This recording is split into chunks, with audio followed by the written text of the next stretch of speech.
So, why do you think that the attacks against Americans and embassies abroad seem to have escalated in the past few weeks? I believe that, we're a culture that's very much defined by honor and shame, and it's almost, I think, a liability. We are so defined by it that we lose all common sense.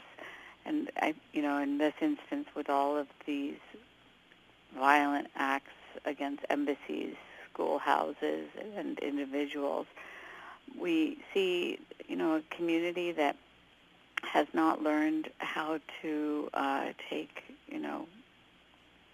offense in a way that is civilized and peaceful.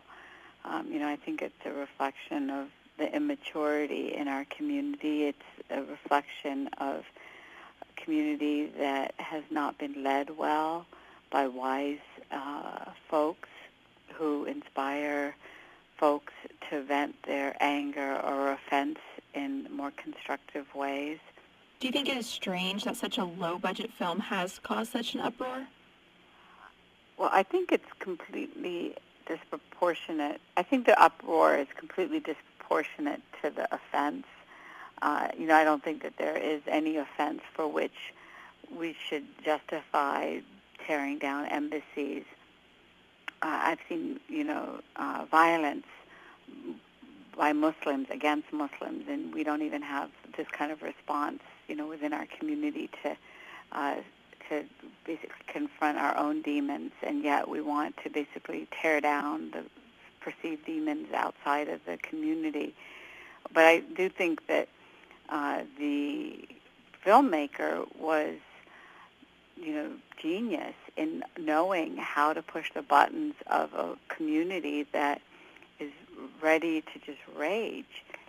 Do you think anything has been accomplished that the protesters have wanted to accomplish? Do you think that they have seen victory on any of these different circumstances on any level?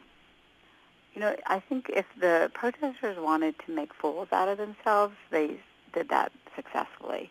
They basically made a mockery of what it means to be Muslim. They made a mockery of Islam. And, I thought that they were out there trying to defend the image of Islam, but basically what I think they've done is validate and confirm in many people's minds the idea of the angry Muslim. Well, if you think that the Muslims now who are protesting are not representing their cause well, what do you think representing their cause well would look like or should look like? Well, the movie was so sophomoric itself. It was a juvenile, representation of this filmmaker's criticism of Islam and Islamic history.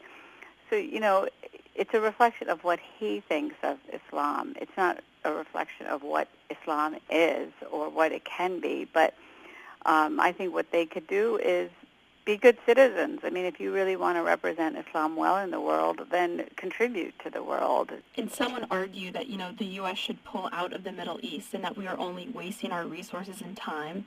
And with acts like these that happen, a lot of Americans, I think, do feel that way.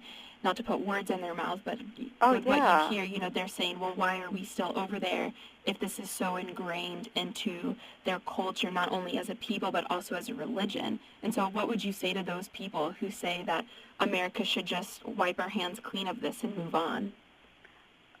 I'm a Muslim and I'm an American, and I understand the frustration. I sometimes also see no hope in trying to bring about cultural change to a community that is just so defined by the most base principles of honor and shame. And I know that we have people in need here in America, and a lot of the money that's being sent to build allies overseas could be well used over here in America. There is an ideology inside of our culture, inside of our Muslim culture, and inside of our Muslim communities that is hell-bent on destruction with the West and confrontation with the West. And if we can't win that battle inside of our own Muslim communities, there's no way that an outside force is going to bring about that kind of change.